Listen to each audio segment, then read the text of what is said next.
Chapter 55. I thought the whole point of having customers fill in their address was so you can mail them their stuff back in case they left it behind, Mr. Yao said after the girl and her mom left. Wasn't that your idea? I couldn't speak. The humiliation had burned a hole on my tongue. I vowed never to talk to him again. My parents slipped in through the back door and joined us. Where'd you guys go? Mr. Yao asked. You guys missed the whole thing. In all his excitement over the jeans, he had completely forgotten about the immigrants in room 6. I looked up at my mom and could tell from her face that they were safe. My mom would never know the price I paid for their safety. Jason knew. The whole time his dad was interrogating me, he had been looking out the window. He saw my parents knock on room 6's door. He saw them sneak the immigrants out of their rooms and out the back. He saw the whole thing. But he never said anything. Dear Jason, thank you for not saying anything to your dad. I don't know why you didn't. Maybe you're not so bad after all. Your classmate, Mia. I stared at the last part. Maybe you're not so bad after all. My grandmother used to say that people don't change. Our heart is like a rubber band. It might stretch a little, but eventually it snaps right back. I'm not sure if I believed that. Part of me did. We were talking about Jason here, the same kid who took my pencil and licked it. The other part of me, though, wondered. There used to be a time when I let my cousins walk all over me. They were all boys, and I was the only girl. And in China, girls are kind of like spare tires. It's nice if you have one, but they're not important. Even my grandmother, whom I loved and missed so much, believed this.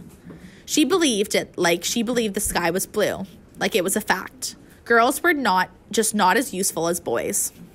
She never came out and said this, of course, but she'd have little ways of showing it, like always putting the best dishes in front of my cousins at family dinners and not me.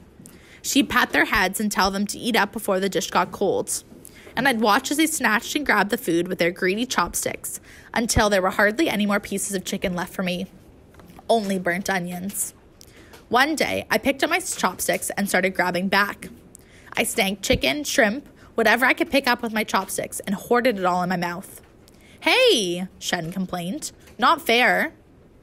We weren't close then, and I narrowed my eyes at him. As I picked up my chopsticks to reach for more food, Shen blocked my chopsticks with his.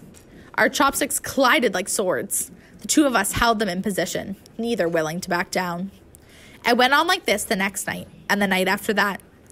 Eventually, our chopsticks war got so bad, my grandmother had to use her own chopsticks to draw a line in the food and declare one side mine and the other side Shen's. From then on, every dish had a line. I remember countless birthdays, Chinese New Year, everything had a line. Then one day, I looked down and the line was gone. My grandmother had forgotten to draw it. I waited for Shen to take the first piece of chicken, and he waited for me. Neither of us grabbed. Neither of us hoarded. Somehow, we'd gone from food enemies to friends. Neither of us knew when it had happened. We just knew we no longer needed the line. I thought about that and how many people do change, as I thought about Jason. I didn't end up giving the letter to Jason. I was going to, but for some reason, I just didn't. You know how sometimes you raise your hand, but when the teacher finally calls on you, you pretend like you were only tucking on your hair? It was kind of like that. As the first of the spring flowers bloomed, I tried to forget the painful memory of the jeans. It helped that I had Hank and Lupe to distract me, and the mailman. Every time he came, I thought about the contest. I thought, this is it. Today's the day my life's going to change. But the letter from Vermont did not arrive. Other unexpected news did arrive, though, which completely shook up our world. Mr. Yao was selling the motel. My parents' faces turned white. The temperature in the room plummeted as Mr. Yao told them the news. A real estate deal for him in Nevada had gone bad, and he needed a cash injection. So what does that mean for us? My parents asked him. You? Mr. Yao asked. He snorted like he hadn't occurred to him at all. Then he shrugged. Depends on what the new owner wants to do with you. He said it like we were inventory, freely disposable, along with the washer and dryer. Lupe told me not to worry. Motels weren't like houses. They took ages to sell. There's a whole inspection process and everything, she said. I'm sure you guys are going to be out of here before Mr. Yao even finds a buyer. Have you told your parents about the essay contest yet? No, I said. I didn't know what it was about me and secrets. Once I had one, I just couldn't let it go. I would feed it and snuggle it, and it would grow and grow inside me until it took on a life of its own. So no, I hadn't told my parents. I'd been too busy imagining the look of surprise on their face to actually surprise them. They're going to freak when you win, Lupe said with a smile. My parents did freak, but not over the winning of my contest.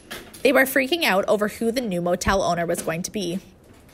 Oh God, what if he hates Chinese people? My mother asked, biting down on her nail. Or if he wants to run it by himself, my father said.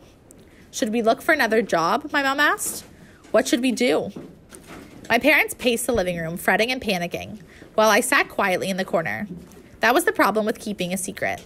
You are all alone on your own little island. Have you ever thought about how nice it would be if we owned the motel? I asked. I just kind of threw it out there. My dad laughed. That would be nice, he said. He looked into the distance and let himself imagine. For a second.